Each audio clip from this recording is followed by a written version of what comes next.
Assalamualaikum warahmatullahi wabarakatuh. Hai guys, perkenalkan nama saya Muhammad Reza Ramadan Putra dari Prodi Sistem Informasi angkatan 2020. Di sini saya nggak sendirian guys, di sini saya ada rekan-rekan saya. Yang pertama ada namanya apa, Mas? Muhammad Amintian dengan NIM 12042000105 dari Prodi Sistem Informasi angkatan tahun 2020 juga.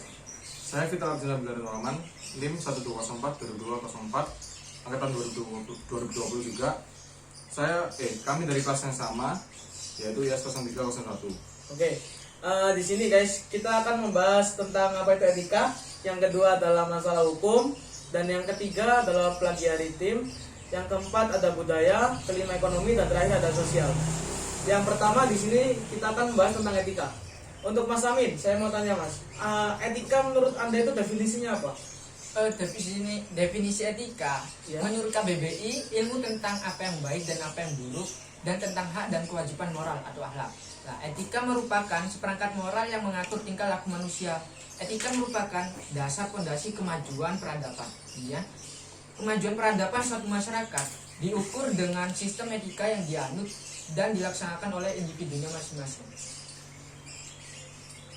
Untuk digital, kalau etika digital itu Mas, kalau etika digital sendiri itu menurut sampean itu kayak apa? Menurut pembahasan sampean itu dimaknai dengan sebagai sesuatu apa atau aturan atau apa gitu?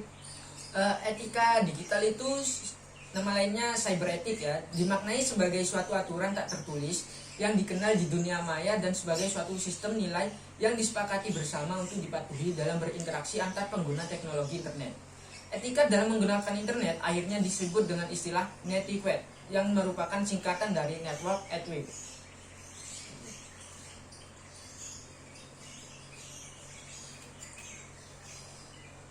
Menurut Mas Amin, masalah hukum UU ITE itu apa, Mas? Perbedaan hukum dan etika. Perbedaan hukum dan etika, di sini saya menggunakan menurut Johannessen tahun 1996. Hukum itu bersifat mengikat, bersifat formal, bersifat berfokus benar atau salah, dan kemudian memberikan sanksi. Sedangkan etika tidak mengikat, informal, berfokus baik atau buruk, tidak memberikan sanksi. Kalau menurut saya itu Mas, hukum itu jadi tadi itu katanya sampai itu memberikan sanksi. Ya, Kalau berarti etika itu tidak akan memberikan sanksi sama sekali gitu ya? ya mungkin diberikan cuman berdasarkan hukum-hukum adatnya sendiri. Oh gitu. Oke, lanjut. Di sini kita akan membahas tentang undang-undang ITE. Undang-undang ITE itu adalah Undang-Undang Informasi dan Transaksi Elektronik. Menurut Mas Amin, saya bertanya lagi nih Mas ya. Mohon maaf Mas, saya juga pengetahuannya juga kurang. Kamu Kalau menurut saya Undang-Undang ITE itu kayak Kementerian Kominfo gitu, bukan nggak sih Mas?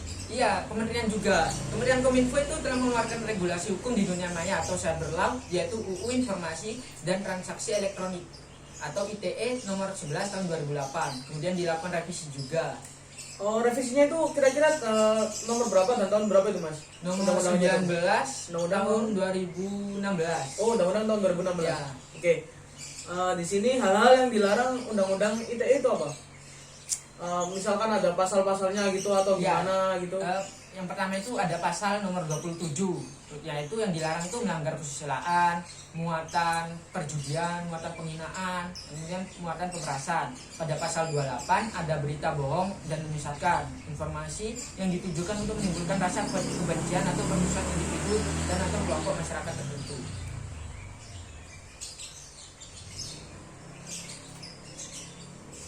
Menurut Amin, sanksi hukum pidananya itu pasal-pasalnya apa aja, Mas Amin? Sanksi hukum pidananya itu ada pasal 48, yaitu pasal 32 ayat 1 dipidana dengan pidana penjara paling lama 8 tahun atau didenda paling banyak 2 juta. Kemudian pasal 32 ayat 2 dipidana dengan pidana penjara paling lama 9 tahun atau denda paling banyak 3 miliar. 3 miliar. Ternyata banyak sekali ya apa dendanya itu sekitar 3 miliar. Kalau 2 miliar gitu mungkin nggak bisa masuk pasal itu ya Mas Amin. Iya. Berarti pasal 32 itu menyebutkan dipidana dengan pidana penjara paling lama 9 tahun ya. 9 tahun, Iya. lumayan. Lama 9 tahun ya. Di sini kemudian ada plagiarisme. Untuk Mas Brili nih, saya mau tanya Mas Brili. Iya. Menurut Mas Brili ini definisi plagiarisme itu apa?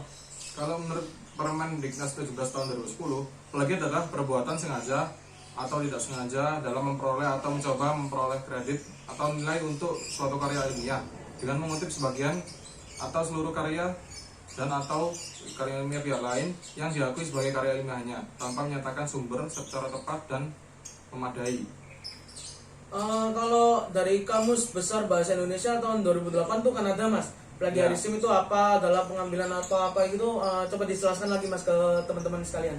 Kalau menurut Kamus Besar Bahasa Indonesia di tahun 2008, plagiat adalah pengambilan karangan orang lain dan menjadikannya seolah-olah karangan pendapat sendiri. Misalnya, Ya. saya membuat sesuatu tulisan buku. Nah itu saya mempublish di Google. Mas Reza juga menulis sama persis tapi tidak mencantumkan sumber dari saya. Itu yang disebut plagiat. Oh, berarti kalau secara undang-undang tuh ada yang kayak plagiat dari Google, kita kopas gitu istilahnya Iya, mas ya. tapi Tapi dari tidak sumber. tidak mencantumkan sumbernya guys. Oke, itu teman-teman buat kalian jangan lupa kalau kalian mau plagiat itu tetap mencantumkan sumbernya ya mas ya. Bukan mau plagiat, misalnya mau menuliskan karya yang mengopas, sama, karya yang sama, mengopas, ya, ya. mencantumkan sumbernya, Oke, jangan oke. lupa. Supaya takutnya kan kena Undang-undang. undang-undang plagiat. Kemudian ada ruang lingkup, Muslimin mungkin ada yang tanyakan Ya, Mas Brili? kalau menurut Mas sampean ini gimana ruang lingkup plagiarisme? Jadi ruang lingkup plagiarisme itu ada beberapa. Yang pertama, mengutip kata-kata atau kalimat orang lain tanpa menggunakan tanda kutip yang menyebutkan identitas sumbernya. Yang kedua, menggunakan gagasan, pandangan atau teori orang lain tanpa menyebutkan identitas sumbernya. Yang ketiga, menggunakan fakta milik orang lain tanpa menyebutkan identitas sumbernya dan lain-lain. Untuk yang harus diperhatikan untuk mencegah plagiat itu sendiri itu gimana mas? Cara mencegahnya itu loh yang harus diperhatikan oleh teman-teman semua, itu cara memperhatikannya itu gimana gitu ya maksudnya. Seperti menggunakan tanda kutip. Jika mengambil langsung satu kalimat dengan menyebutkan sumbernya, ya sumbernya tulis dari mana misalnya, atau link, ditulis linknya sumber. Yang kedua, menuliskan daftar pustaka atau karya yang dirujuk dengan baik dan benar sesuai dengan panduan yang ditetapkan masing-masing institusi. Nah, jadi teman-teman kalau kalian ketahuan kalau mau plagiat tidak mencantumkan sumbernya, jadi otomatis kalian akan ketahuan dosen kalian. Bener nggak mas ya? Bener. Jadi kalau kalian mau plagiat jangan lupa mencantumkan karya-karya yang sudah tertera di Google, kan ada sumber-sumbernya tuh. Kalian harus cantumin ya kan, biar nggak terjadi plagiat-plagiat yang apa kayak ya nanti terkena undang-undang gitu loh. Maksud saya itu. Bahasanya bukan plagiat, tapi seperti mengkopas, misalnya karya orang lain dikopas buat tugas dosen, harus disebutkan sumbernya biar nggak plagiat. Oh gitu. Oke. Selanjutnya di sini mungkin Mas Amin ada yang ditanyakan lagi? Kalau misalnya kita melakukan plagiat ya, itu apa saja sanksinya? Menurut yang saya cari di Undang-Undang Nomor 20 Tahun 2003 tentang Sistem Pendidikan Nasional Pasal 25 ayat 2, lulusan perguruan tinggi dengan karya ilmiah digunakan untuk memperoleh gelar akademik, profesi atau vokasi terbukti merupakan jebakan berikut gelarnya.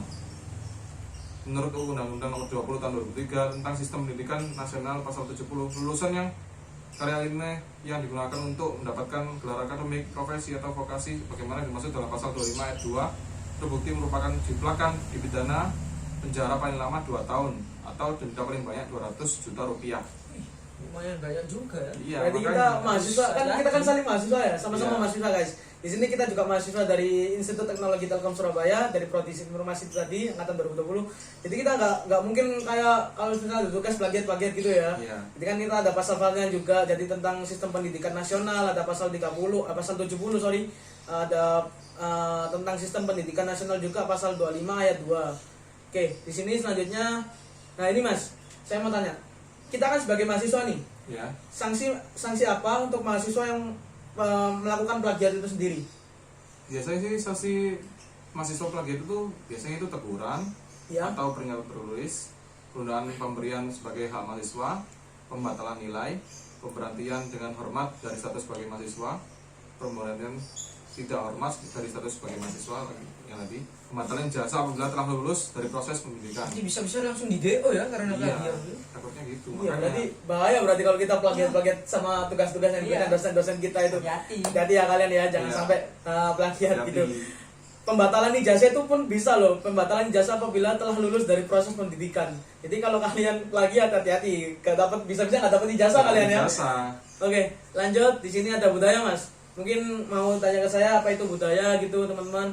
Ya, apa dampak budaya pada pengembangan informasi tadi? Dampak positifnya Iya. apa? Oh, kalau menurut saya sendiri tuh dampak positif dari budaya itu memudahkan orang dalam berkomunikasi dan memperoleh informasi. Dan yang kedua, di sini saya dapat menyimpulkan bahwa dapat mengetahui budaya-budaya dari luar.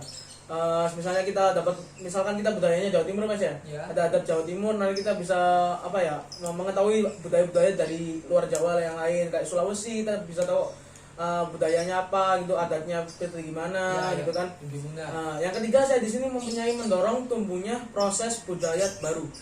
Yang keempat di sini saya berpikiran tentang mengembangkan kemampuan dan kesadaran masyarakat itu sendiri.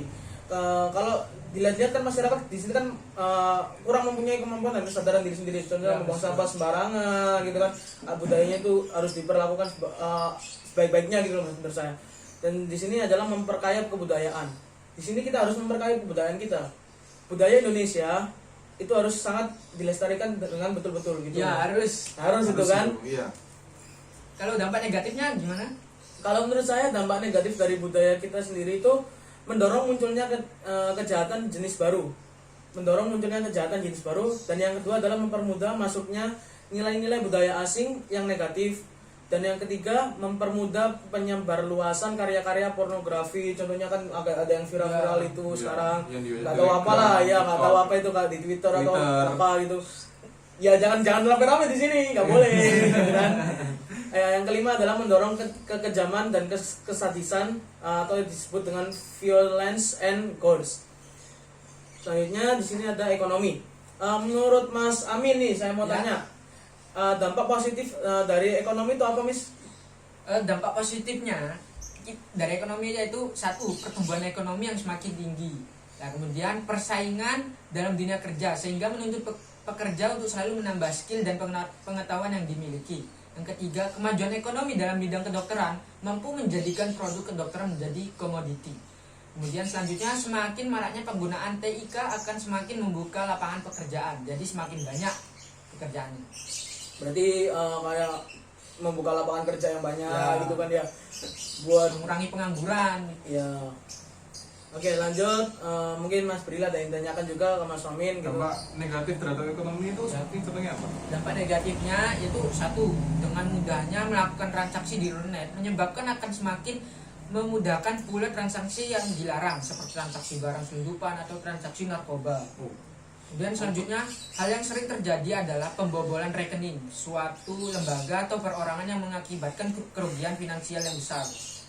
Kemudian selanjutnya, dengan kecanggihan teknologi informasi dan komunikasi menyebabkan banyaknya terjadi kasus penipuan dalam perdagangan online. Oh, berarti sekarang kalau misalkan penipuan gitu berarti lancar ya Mas ya, kalau di online Iya, makin gitu. banyak, Mas. Makin banyak penipuan gitu Iya, ya. saya kemarin beli ya mesen, lah datangnya itu bukan barang yang saya pesen. Aduh, itu sangat sayang sekali ya. makanya hati-hati kalau belanja online, dicek dulu kebenarannya. Ya, dan yang terakhir teman-teman kita akan membahas tentang sosial. Sosial sendiri yang dampak positifnya adalah masyarakat dapat memperoleh informasi tentang perkembangan daerahnya dan belajar untuk mengembangkan potensi daerahnya sendiri. Dan yang kedua adalah jiwa dan semangat berwirausaha akan terus ada dan semakin tumbuh. Misalkan kita berwirausaha apa itu kan kita Ya. harus terus semangat ke depan gitu kan ya. Meskipun sekarang lagi saatnya pandemi teman-teman, kita kan juga udah rapid ya Mas ya, udah Ya. rapid tes ya. Ya. Jadi mungkin kita udah aman, jadi kita harus tetap semangat terus dalam kesehatan kita, terus kita harus terus semangat untuk bekerja, Mematuhi berwirausaha, protokol. mematuhi protokol kesehatan gitu ya. Selanjutnya di sini ada dampak negatifnya sendiri. Mungkin Mas Brili bisa dijelaskan Mas dampak negatifnya itu. Dampak negatif Ya, terhadap sosial. biar teman-teman kan juga tahu gitu dampak negatifnya tentang terhadap sosial itu apa gitu. Dampak negatif terhadap sosial yaitu dengan semakin pesatnya komunikasi membuat bentuk komunikasi berubah, yang asalnya berupa face to face menjadi tidak. Hal ini dapat menyebabkan komunikasi menjadi hampa. Seseorang yang terus-menerus bergaul dengan komputer akan cenderung menjadi seorang yang individualis. Contohnya itu nolep. Nolep. Ya, Iya, itu iya. nolep Banyak itu sekarang. banyak sekali itu. Nggak boleh gitu nolep itu.